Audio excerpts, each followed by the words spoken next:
ये सोच रहा है एक दो ठो अच्छा से खींच लीजिए ना, फोटो ले लिया वीडियो बहुत ज़्यादा वीडियो दे रहा है। एक तो वेतन अच्छा सफल हो जाइए। और तमाम जो वर्ग है उसके जो उम्मीदवार हैं उनके लिए लागू करना चाहिए, लेकिन ये लागू नहीं हुआ।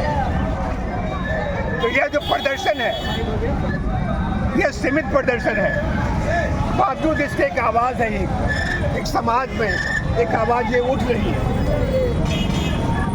2024 के चुनाव ने कुछ दिखाया है और आगे अगर नहीं संभलाई सरकार तो जनता मानेगी नहीं, वो अंततः दिखा देगी कि लोकतंत्र जनता का है, लोग का है, किसी बादशाह का नहीं है, अमीर बुरा हुक्कामों का नहीं है, पूंजीपतियों का नहीं है, नरेंद्र मोदी का नहीं है, अमित शाह का नहीं है।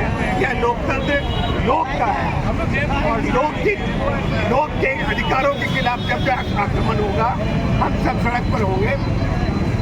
आज हम लोगों ने एक संक्षिप्त प्रदर्शन किया है, हम उम्मीद करते हैं कि धीरे धीरे इस प्रक्रिया आगे बढ़ेगी। एक निरंतर रूप में पूरे देश में इस बात की समझदारी बढ़ेगी।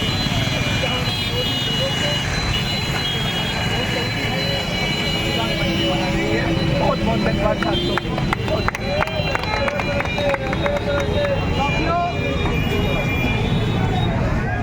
भाजपा की सरकार जब से आई है, खास करके बहुजनों के ऊपर, दलित, आदिवासी, पिछड़े और जो अल्पसंख्यक समाज है इन पर लगातार वो हमले कर रहे हैं। बिहार में जातिगत जनगणना किया गया और उस आधार पर बिहार में 65% आरक्षण देने की बात हुई और वो कानून बनाकर लागू कर दिया गया। लेकिन चुनाव के ठीक बाद नरेंद्र मोदी की सरकार ने जो उनकी संरक्षित संस्थाएं हैं और हाई कोर्ट ने उसे रद्द कर दिया, जबकि तमिलनाडु के अंदर 69% आरक्षण लागू है, जबकि अन्य और भी छत्तीसगढ़ और राज्यों में भी 70% के आसपास आरक्षण है। तब बिहार में इस तरह का जो भेदभाव है वो कर रहा है। भाजपा के कुछ नेता हैं जो कह रहे हैं कि हम सुप्रीम कोर्ट जाएंगे। अरे भाई, बिहार सरकार है और भाजपा का अब नेता है, तो आप कहिए केंद्र की सरकार में बैठी सरकार से कि वो कानून बनाकर इसे लागू करे और जो गैर कानूनी, गैर संवैधानिक आरक्षण EWS दिया गया है उसे हटाया जाए। इसी करीब हम चाहेंगे कि रामानंद पासवान जी 2 शब्द रखें। साथियों, भारत सरकार ने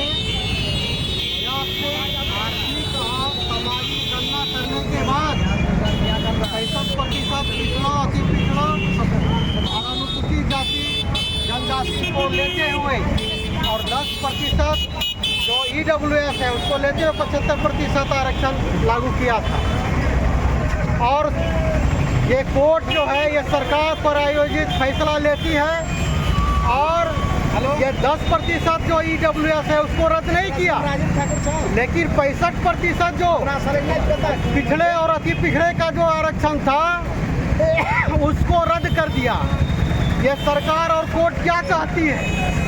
ये कोर्ट जो है ये मनुवादी, आप जानते हैं कि 99% लोग वहाँ जो है सवर्ण लोग बैठे हुए हैं जो कभी भी दलित, पिछड़े और आदिवासी के पक्ष में निर्णय नहीं देते हैं। और वो जो है स्वाभाविक रूप से वो जातिवादी, पक्षपाती और बेईमान किस्म के लोग बैठे हुए हैं साथियों।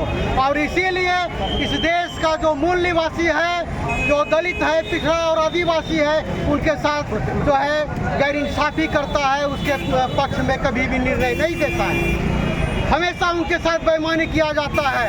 साथियों, संविधान में आर्टिकल 340 में लिखा हुआ है कि जो सामाजिक और शैक्षणिक रूप से पिछड़े हुए लोग हैं उनको विशेष प्रावधान करके आगे बढ़ाने की जरूरत है।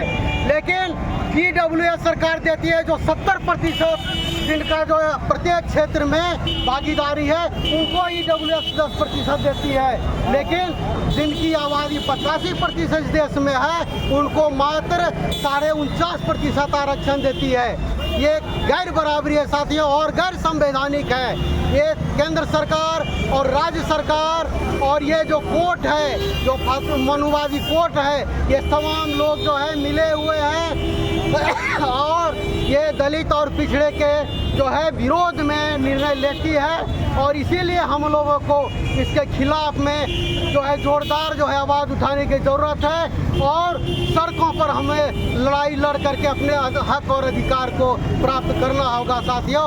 और हम जो है आज के इस सभा से यह मांग करते हैं सरकार से कि जो है सुप्रीम कोर्ट में आप अपील दायर करें और इस जो है आरक्षण नीति को जो है आप 9वीं अनुसूची में डालें और 9वीं अनुसूची में डाल करके आप जो है इसको जो है लगातार जो है इसे जारी रखें और जब तक सुप्रीम कोर्ट का फैसला नहीं आता है तब तक आप 9वीं अनुसूची में इस कानून को डालने का जो है भरसक प्रयास करें। इसी के साथ जय भीम जय भारत।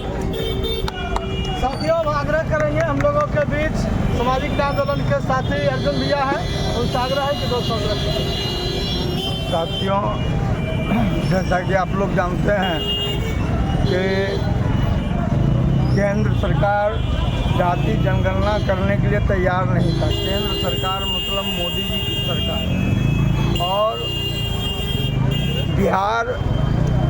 बिहार सरकार जब आरजेडी और नीतीश कुमार जी थे, दोनों मिल करके बिहार में जातिगत जनगणना करवाया। उसके बाद ये 65% उसमें अति पिछड़ा को दिया गया। लेकिन जो कोर्ट में लोग बैठे हुए हैं वो मनुवादी सोच के, मनुवादी विचारधारा के लोग हैं। PIL किया गया और इस अति पिछड़ा दलित, आदिवासी, मुसलमान सबको इसके जाति जनगणना के आधार पर जो आरक्षण मिलना था उसको समाप्त किया गया। साथियों, देश के अंदर कोर्ट में कोलोजियम सिस्टम के माध्यम से जज बनाया जाता है। कोलोजियम में कौन है, उसका